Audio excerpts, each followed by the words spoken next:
Good morning mga kasari. Welcome back again sa aking vlog. So, my name is Joy Bilardo, isang kasari here in Batangas.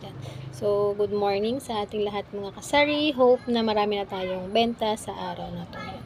So, this morning mga kasari ay hindi maganda ang morning ng inyong kasari. Yan. So, yung aga-aga mga kasari ay talaga namang mga ibang customer, yung ibang mga pasaway na customer ay talagang marami na rin talaga. So, nakakawala ng mood pagka ganun yung bubungad sa atin mga kasari yan. So, yun na nga mga kasari, maikwento ko lang sa inyo yung mga na i-encounter ko about dito sa ating pagka-cash out. Yan. So, ayun nga, may pumuntang customer dito. Yan. So, yung nga palang aking number mga kasari ay hindi naman nakapaskil dito sa labas ng aking tindahan. Yan. So, pag may magpapa-cash in, cash out, saka ko lang ibinibigay yung aking number. Pero, yung ibang mga customer, ang ginagawa nila ay sinisave nila yung number ko, tapos, basta-basta na lang silang magsisend ng cash out sa aking account. Yan. So, nagugulat na lang ako at may mga dumadating dito na mga customer. So, hindi ko naman siya chine-check every time yung cellphone ko. So, pumupunta na lang sila dito at kung may dumating daw ba na ganung kalaki, ganung halaga. So, yung iba maliliit, mga 500. So, yung iba nasa kulang-kulang 2,000. Yan. So, yun nga mga kasari, ang nakakawala naman ng mood ay ito, yan. So, lumapit nga si customer kung may dumating nga daw na pera sa aking account. Sabi ko naman, Madam, meron na po akong paskil dyan. Matagal na bago po kayo magpa-cash out, ay inform nyo muna po ang tindera kung meron o wala tayong cash out and cash in. Yan. So, sa cash out talaga mahigpit na ako dito mga kasari. Kasi, yun nga, talagang minsan wala tayong pondo. Kasi alam nyo, pag kunyari, sa isang araw, yan, sunod-sunod yung naka-cash out. So, nauubos yung pondo natin na pangbigay sa kanila. Yan.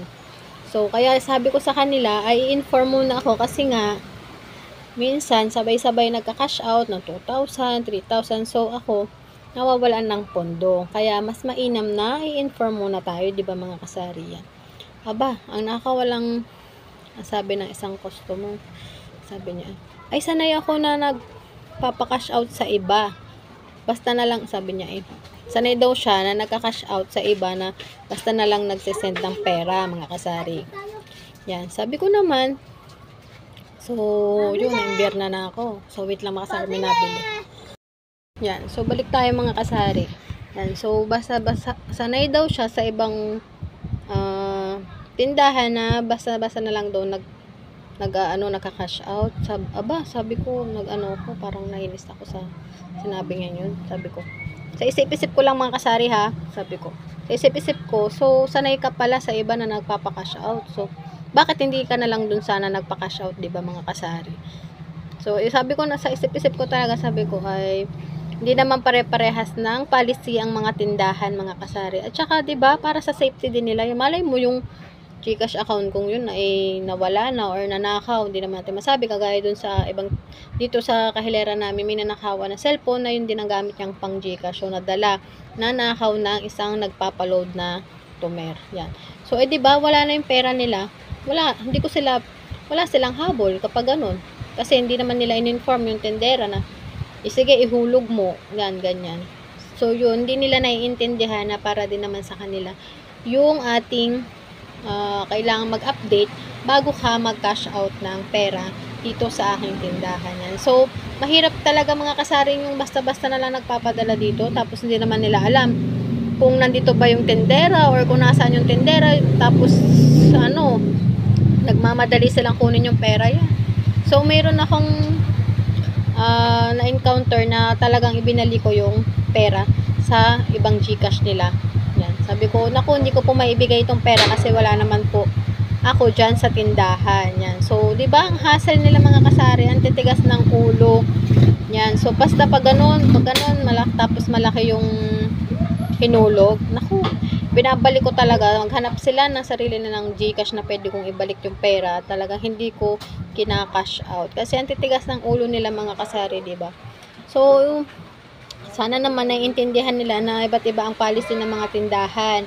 At hindi naman lahat talaga ay may pondo. Lalo na pag nagkataon na sabay-sabay ang nakaka-cash out. So, nauubusan talaga mga kasari. So, kayo mga kasari, ano ba, nakaka-relate ba kayo sa mga gantong mga eksena ng customer na talaga namang sila pang matatapang na, ay, wala ka palang cash out, cash in, bakit nag-gcash ka pa?